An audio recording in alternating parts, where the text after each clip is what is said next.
Something's got a hold of me lately, and I don't know myself anymore. Super Apprentice. A little bit of Teddy Swims to kick things off right. He killed it at the GF.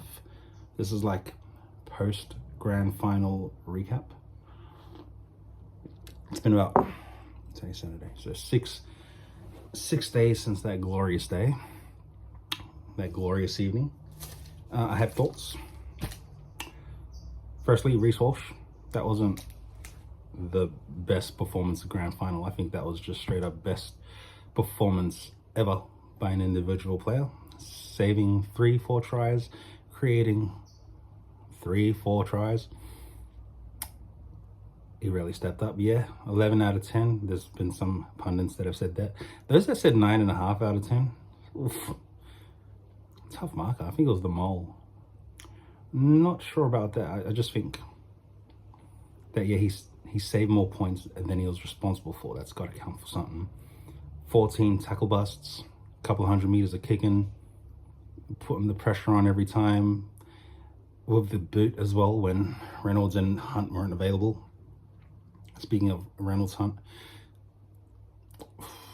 can Reynolds survive another army camp, boot camp, preseason with Madge? I'm not too sure. His body was really breaking down. He's done it all. He can retire in his own terms, at his own time, at his own pace. But the halves, Ezra, Walters, they look like they were ready. I'm not too sure about Kobe Black. I don't watch too much of the Queensland Cup, so I can't tell you. The jersey, it's a nice jersey, isn't it? Benny Hunt, yeah, he can go again. He wasn't breaking down. The only reason he came off was because of that. Oh, putting his head in the wrong spot. Payne Haas was contained. I thought that Melbourne really stepped up and put the pressure on him. Bells indicated that there wasn't really a game plan that you could put on Reece when he was in that sort of mood. But they've done really well to limit Haas's impact. But in saying that, for the last 10 minutes, every run he made, couldn't stop him. Paddy, that defensive steal that he bought for 80. Him and Liera had an awesome battle. Liera that tried to put that impact in that last couple of minutes where he got binned on Piacora. It was exactly what Paddy had done against Canberra. So I'm not really surprised by all that. I don't think the Reece Walsh one was really a bin. Contact to the head, mitigating circumstances. I don't want to glaze him, but he done it all. And after hearing bits and pieces from the bloke potty about his life story, he's just even more, not amazing, what's that word? Inspiring, he is. So he's a young guy. I think I didn't like him at first because of that pretty boy aspect of it, but I'm a grown-ass man. Why would I be jealous of a pretty boy when he's like just stepping up every time, putting his body on the line? It's just childish of me. So I remember there was a couple of young kids when I was working with a couple of clients in the park when we were talking footy, like asking who their favorite player is, and when they said they hate Reece Walsh, it was like, why? I think it was just because he's a good-looking lad that's living the life. So I think that may linger in the thoughts of the haters, that he's just living the life, doing it his way. So more power to you, bud. Kobe was immense. Xavier was immense. That bench was immense. Kobe's going to be a massive loss. Xavier's going to be the future. And anything else about the game? Katoa would have got man of the match easy if they had won. Pappenhausen, I thought he had a great game. That flick pass on the inside, I feel like it was the right play. Like he was trying to create something. Reece hadn't covered and it would have just dragged him over the sideline. So yeah, it was a good last-ditch effort, but I think Warbrick had dropped it because of, they say Ezra may have concussed him. But I think Ezra was, his defense with the intensity of it Warbrick may have been shook. And, you know, he's a highly emotional player. When you see him score and, you know, he's got that primal scream. Yeah, when it was dished out to him, I think he's going to be better the next time around it happens, because he's going to be mentally capable of handling it. But yeah, Ezra is turning into our, you would say that's like our vibes guy. You know how Luai does it, Mulatalo, Jordan Rapana back in the day. Yeah, every team needs one of those. So yeah, Ezra, he'll be my starting 6 next year. But if he comes off the bench, well, yeah, he'll bring the impact. I think that's all I'm going to say about that. Melbourne next year, though, I think to take it to the next level, to win that GF, I think they need another front rower. I could see them, you know, now NASA's been released, so there may be a bit of money available, you know, in the salary cap to go out there and get someone. I think Lindsay Smith would be a great purchase. But I was thinking, you know, outside the box, if they were to look at trying to get Tamalolo, they probably couldn't because he's too loyal. And if he's not going to be here, he's going to be in England, because he can't play against the Cowboys. I think that's just the feels that I get. Yeah, Tamalolo paying half his contract, so that'll be like $500K a year for an experienced Tongan international, which will benefit Stefano. Just having like a older brother to be older brother figure to help him on the field there. Like Josh King was awesome too, but just, yeah, matching that energy, having that caliber of player. So yeah, if Lindsay Smith, you know, if he were to go, because they're saying in some news reports there that Lindsay Smith, Sorensen, and I forget who the third was, looking to test the open market. I could see Lindsay Smith going there and winning a GF with Melbourne. And Sorensen, I could see him benefiting the Warriors squad and helping them in 26.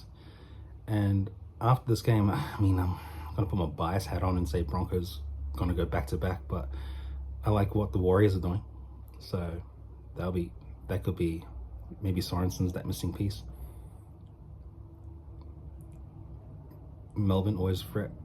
Penrith as well. Dolphins. Yeah, going to be a better comp. Can't wait for pack championships as well. So that's going to be something special. But let's get to 3 packs.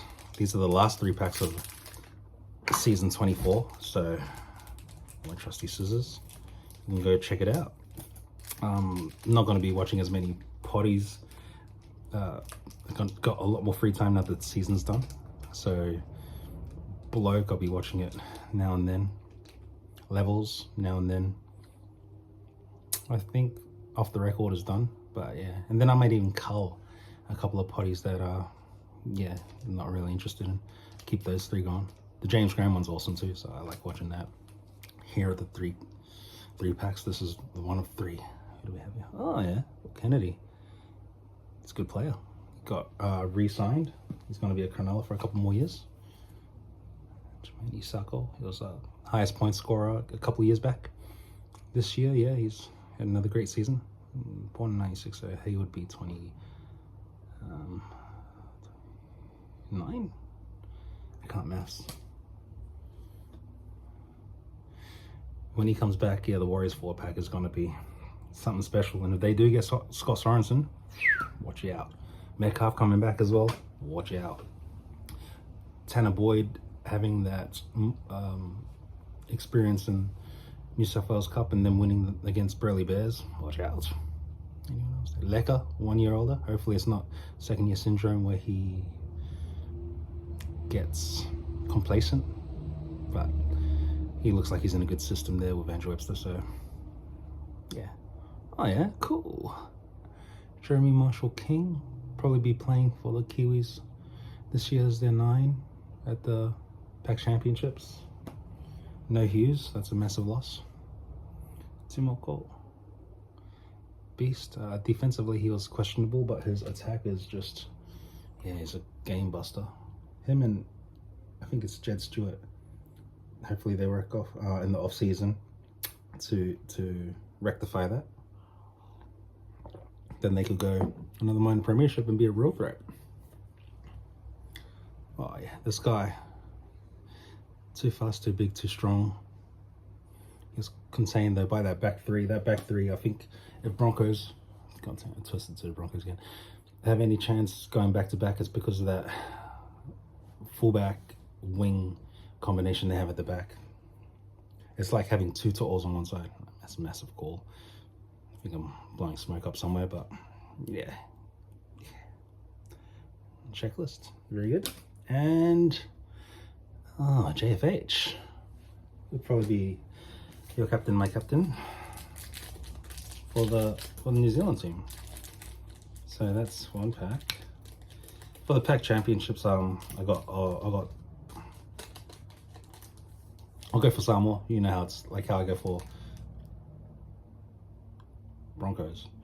Just having that bias, but if I'm being honest, I really like Tonga's chances. Tonga's my favorite for the World Cup, so you could put a sneaky tenner on that.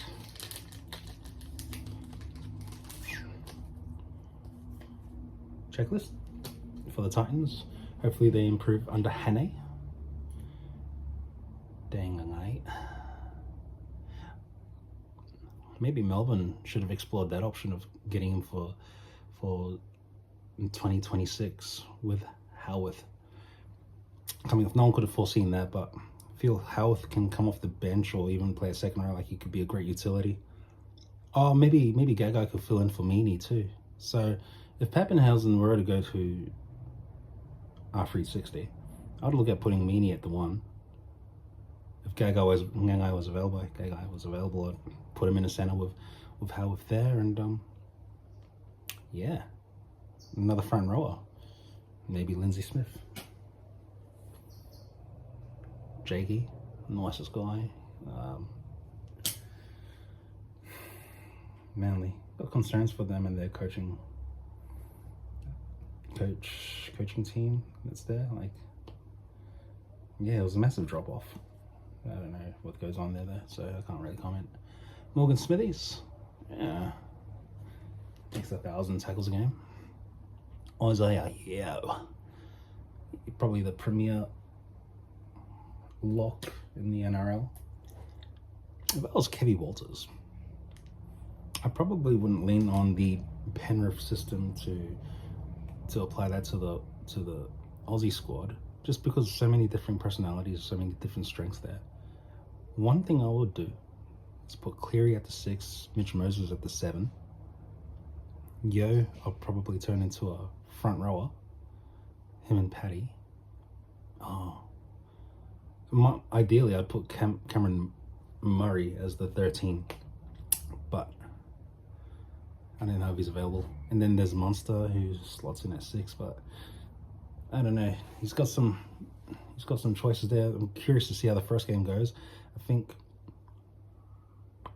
England's season would have just wrapped up, like the Super League season would have just wrapped up after this weekend, and so they'll be game ready, whereas there would have been some players that have had a bit of time off. But yeah, they could also be the jet lag aspect of it.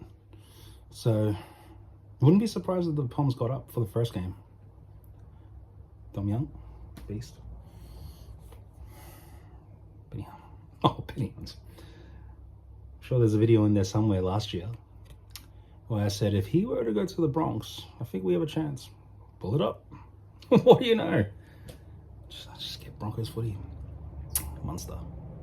Yeah, he's still had an amazing year, and what he's had to go through in his personal life as well. He's just shown that he's got the strength of character he has is a real testament to his support, the interpersonal relationships that he has culminated, and yeah, a lesser man would have struggled to get through, but Cameron Munster, he's an inspirational captain.